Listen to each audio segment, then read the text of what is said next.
So, where does Kevin De Bruyne rank in the Premier League history when it comes on to just, total contribution to the Premier League, to his team? This is a video that I want to take up on myself, because I've seen his return yesterday against, was it New against Newcastle away from home after a lengthy injury. We know that he got injured in his first game against Burnley away from home. And now he's returned to the fold of Manchester City, and so this Bridging is just going to wipe the floor, and just Man City is just going to wipe the league and win it in May. Now, what do I think of Kevin De Bruyne in the Premier League? He's up there. He's tall up in the tree when it comes on to the greats. When you think of Fabregas, you think of Lampard, you may think of Scholes, you think of Gerrard, Vieira, the midfielders. So Kevin De Bruyne, ever since 2015 for Liverpool, not Liverpool, Jesus, Liverpool, where did that come from? For Manchester City, has been a very contributing player. You could say he's the last of the first bunch of players that came to Man City from 2015. Like Sterling left off, Aguero's retired, Force retired.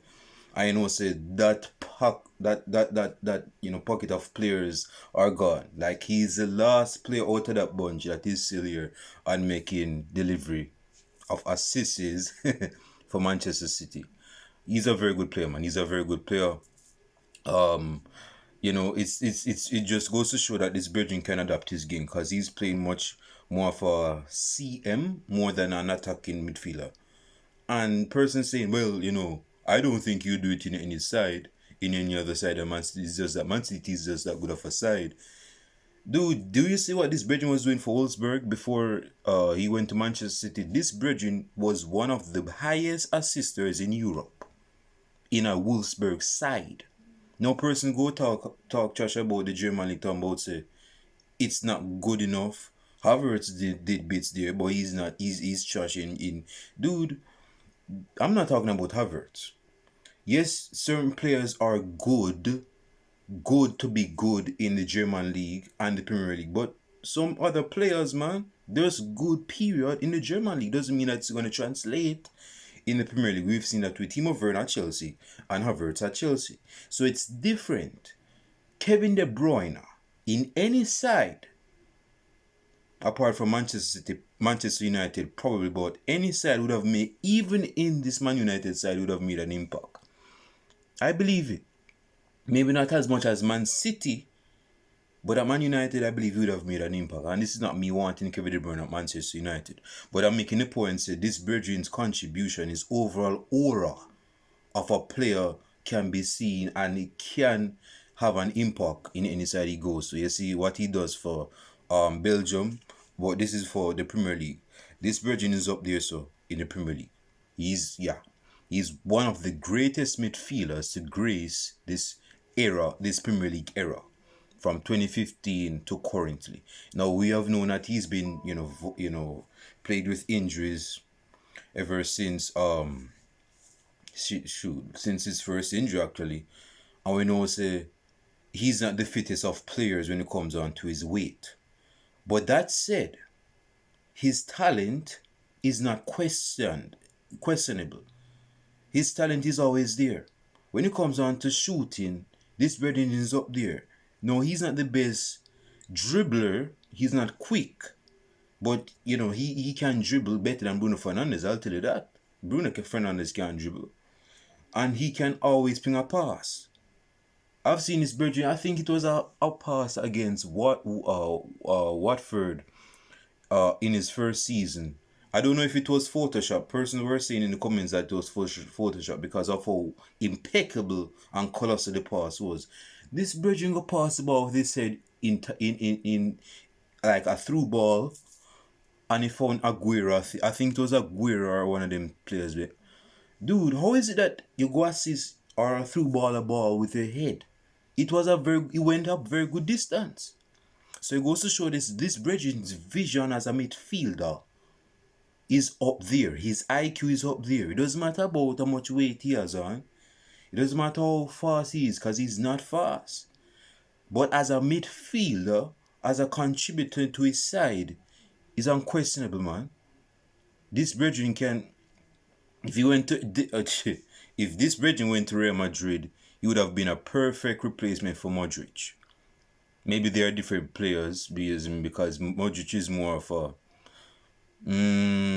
a dictator. I mean, Toni Kroos is more of a dictator from deep, but Modric is all over the place. So yeah, it's different roles, but you get the point. He can actually play in that midfield of Real Madrid, and hell, even for Barcelona. Barcelona needs a midfield like that. Good Gondwan.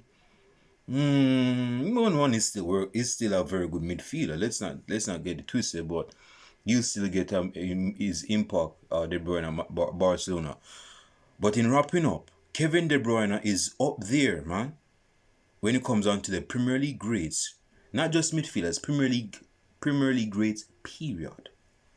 Hand on the table, this bridging for Manchester City again since 2015 for 8 years has been doing it for Manchester City.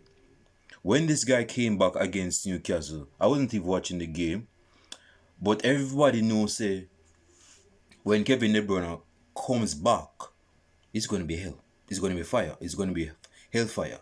When he comes back in this Man City side that is void of a creator, I know that they've been playing.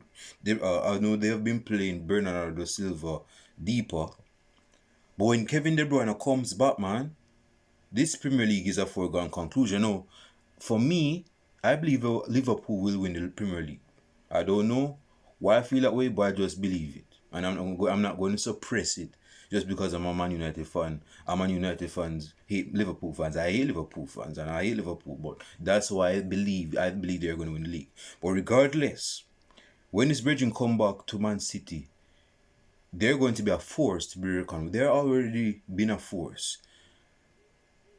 But him being the epicenter of that Man City side, and that has been lacking and has been missing for months, him coming back in that hole, man, Premier League is just gonna, they're gonna see some good stuff. Bridging come back with a goal and an assist. Look at the goal him score. That's a pass type of goal. That's not no pure striking of the ball. The bridging just pass the ball into the back of the net. That's what people do on Dream League soccer. Pass the ball with the back of the net. It was a distance, man. And go pass the ball in back. How did the keeper never save that? So it goes to say this Bridging has different varieties when it comes on to his finish, and he's a midfielder. His assists, yes, the young Bridget, what he did to score the goal was very good, first touch, beating the player, but the pass, man, the contribution this Bridget brings to Man City, man. He has to be up there in the conversation of, Fabregas. If you go put Fabregas up there, so you have to talk about De Bruyne. You have to. Now, in terms of talent, I believe Fabregas is better than De Bruyne. I just believe it. It's just that Fabregas has been so unfortunate to be a captain of a trash side. Now, this Arsenal side, no, I'm not making this about Fabregas, but to see with Fabregas why didn't win trophies, man. Although he had Nasri, Robin Van Persie, Ebiwe, Eduardo, and them type of players, man. And I'm missing his name. The midfield, I'm missing his name. But anyway, until Walker. But the point is that he was unfortunate to not win anything with that side. And he was at the focal point of that side until he went to Barcelona. With De Bruyne, I believe, Gundogan is gone. And De Bruyne is still the main man. No person going to say Rodri is the main man. If things without Rodri, Man City go crumble. Maybe so. And yes, they have happened. But when it comes down to the creative part of the game, De Bruyne has his say on that. That's where he has his claim to fame. That's where his MO comes to forth. If De Bruyne is not in that Man City side, as good as Bernardo is, he doesn't have the knife edge to cut it like De Bruyne. De Bruyne has that all pat down. And that's what I'm say to end this video, man. De Bruyne is probably the top 3, top 5. It should be in the top 3, top 5 greatest midfielders. I'll say midfielders, not in greatest players, because they're a great player greater than him. But in terms of midfielders, man, this version is in the conversation, man. And that's all I'm have to say. I don't like doing no Man City video, but I have to do that video just to give my flowers to this brethren. That's it. If you have anything else to say, if you are not in conjunction with what I just say, comments below, man. Comments below, man. Dislike this video, man. And tell me why you don't like De Bruyne in the conversation. But he should be in the conversation. Let me know in the comments below. I'm out.